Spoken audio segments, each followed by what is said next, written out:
Assalamualaikum warahmatullahi wabarakatuh. Shalom, Om Swastiastu, Namo Buddhaya, dan salam kebajikan bagi kita semua. Sebelumnya, perkenalkan nama saya Amaliatul Latifah, akrab disapa Lia, dari Prodi D3 Kesekretariatan Angkatan 2024 dengan NIM 2408031. Di sini saya mendapatkan tugas pembuatan video paparan ulang materi dari sebuah materi yang berjudul Komunikasi Eksternal untuk Pemenuhan Tugas Ujian Tengah Semester dari mata kuliah Manajemen Humas atau Manajemen Hubungan Masyarakat. Berikut adalah paparan ulang dari saya.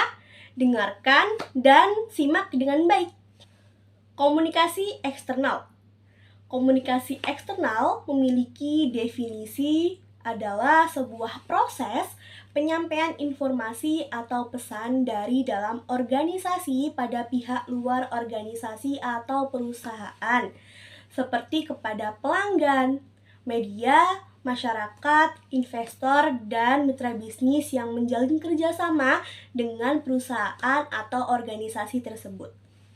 Biasanya komunikasi eksternal itu melibatkan penyampaian pesan dan informasi tentang perusahaan, produknya, layanannya, dan nilai-nilainya kepada dunia luar.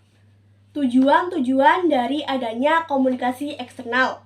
Yang pertama yaitu membangun dan memelihara reputasi perusahaan. Contohnya seperti memelihara reputasi perusahaan itu bisa menjadikan sebuah perusahaan itu menjadi unggul dan memiliki standar tinggi yang baik.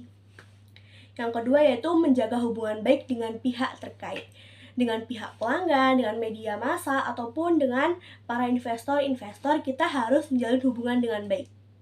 Tanpa adanya mereka, perusahaan tidak akan berjalan. Yang selanjutnya yaitu menyampaikan informasi yang relevan dan tidak boleh hoax. Maksudnya menyampaikan informasi yang relevan itu harus sesuai dengan apa adanya dari perusahaan tersebut. Tidak boleh adanya overclaim atau hal-hal yang lain. Yang selanjutnya yaitu mengelola krisis dan isu publik yang biasanya memang rentan terjadi pada sebuah perusahaan. Tanpa adanya komunikasi eksternal ini, isu krisis itu cepat menyebar kepada publik. Jadi mungkin reputasi dari perusahaan itu cepat menurun tanpa adanya komunikasi eksternal. Jadi sebaik mungkin kita harus bisa kelola krisis itu. Yang selanjutnya yaitu memperluas jangkauan pasar. Jadi maksud dari memperluas jangkauan pasar ini itu kita bisa perluas jangkauan pasar penjualan kita.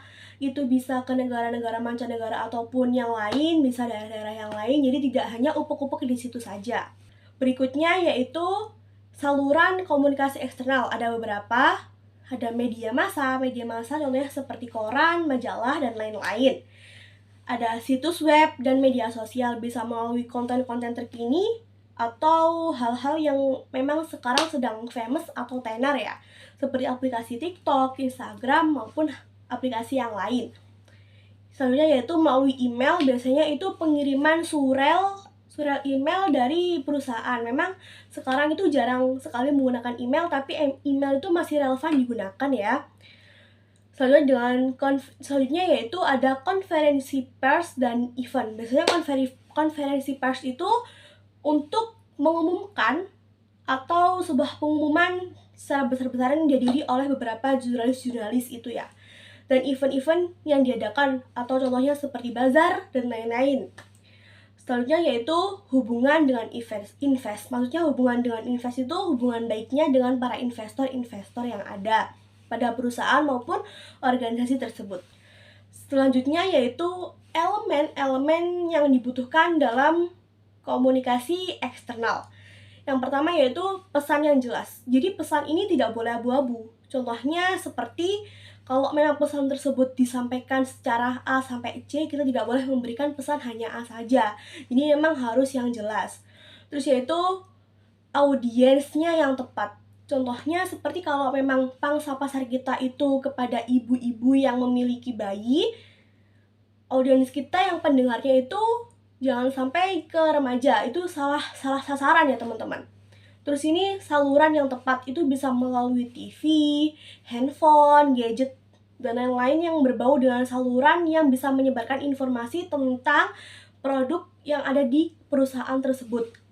Waktu yang tepat ini memang sangat dibutuhkan. Kalau memang pada saat itu ada sebuah isu yang buruk tentang produk yang kita punyai, jangan langsung memberikan penjelasan. Jadi harus memang waktu itu yang sangat dibutuhkan dalam sebuah komunikasi eksternal.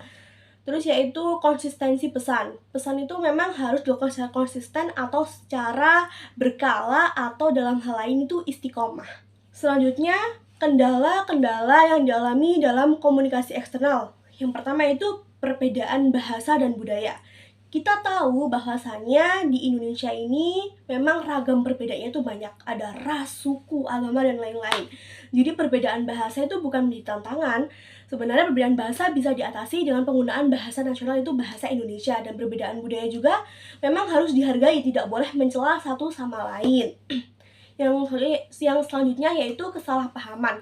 Kesalahpahaman ini biasa terjadi karena adanya miskomunikasi atau penyampaian pesan yang tidak jelas tadi. Pesan yang abu-abu ini bisa menjadi sebuah kesalahpahaman. Selanjutnya yaitu ada perubahan cepat di teknologi dan media. Jika kita mengikuti perkembangan zaman, itu teknologi memang sangat pesat perkembangannya. Jadi pintar-pintar kita harus memfilter, dan penggunaannya itu memang dilakukan secara bijak. Yaitu yang selanjutnya yaitu isu krisis yang cepat menyebar. Nah, ini ada hubungannya dengan perubahan cepat di teknologi. Jadi kalau teknologinya ini berubah dengan cepat, otomatis isu krisis itu menyebar dengan cepat. Selanjutnya yaitu keuntungan komunikasi eksternal yang efektif. Keuntungannya apa saja? Yang pertama, mempromosikan citra perusahaan. Jadi nggak hanya manusia yang perlu branding, perusahaan itu memang harus perlu branding agar perusahaan tersebut menjadi perusahaan yang unggul dan dapat diandalkan dalam sebuah bermasyarakat umum. Yang selanjutnya yaitu meningkatkan reputasi perusahaan ini, sama halnya dengan branding tadi. Kalau promosi citranya itu bagus, otomatis reputasinya juga meningkat. Yang selanjutnya yaitu meningkatkan penjualan dan pemasaran. Citra perusahaannya bagus, reputasinya meningkat, pangsa pasarnya luas, dan itu bisa meningkatkan penjualan dan pemasaran dari perusahaan kita, dari perusahaan yang kita miliki.